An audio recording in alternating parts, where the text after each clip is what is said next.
They are moving, contemplating all this forwards and backwards, writing poetry, why do we exist, and things like that. So I stumbled upon this website where all these young folks hang out. They're discussing some topics like this. Just like with the fighters, some people still can't relax about the job, asking questions.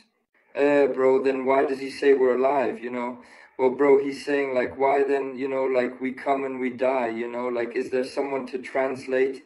The kid can't get out of his feelings. The other guy says, hey, bro, let me tell you, my dude. You know what the real problem is?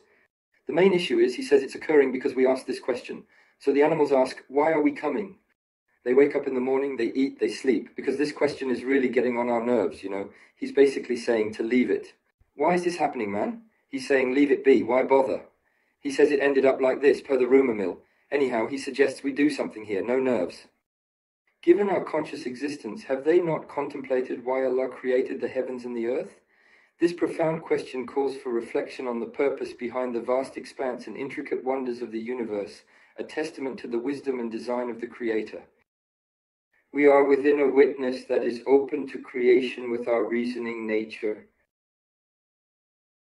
So, like we said earlier, in this world where we've been digging into every corner and extracting science as if we're mining, whether it's in living things or in matter, the owner of this system who established it based on this knowledge is very knowledgeable and powerful enough to transform this knowledge into a being, because there are no limits to his power, But you're like, wow, this guy knows a lot, bro.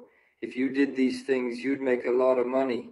And he's like, I don't have the capital, Just knowledge, in quotation marks, doesn't do anything on its own. You need power. You'll need to use that knowledge of yours and turn it into results. First, you have to generate the raw material, man. The substance, I mean. So there is a question regarding how the system came into existence prior to its transformation into matter. Why not opt for having something instead of nothing? It's the primary question that defines our very nature and existence. Why possess something when there's the chance of having nothing? There's a whole other level of vitality. No skies, no solar systems, no matter-atom systems. Mind-boggling science over there. Please do not come over there, my friend. Dude, where the hell is the stuff, man? Why is there something out of nothing at all? They used to say that it was always there. They were coming out in the answer to this problem. They were passing the first checkpoint. They used to say it all the time. This has always been here. But now we know that it didn't exist back then. How is it still there, even though it was always there? Why should it always be there, The question was still there, but now they've gotten into more trouble.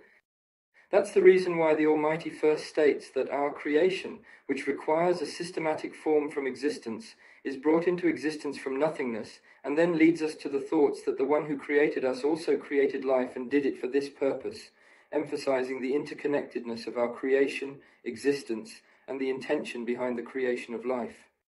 This is the natural agenda of our nature. If we accompany him, he's leading us step by step towards Allah with his own thing like this. Nature, therefore, orient your countenance towards the realm of faith as an authentic adherent, embracing the innate predisposition that Allah has deeply embedded within the hearts and souls of individuals as a testament to his divine wisdom and guidance. This system of belief is the core essence of the natural order that Allah meticulously created for the betterment and guidance of humanity. These two are in the process of closing, resembling the action of a zipper as it gradually comes together and fastens.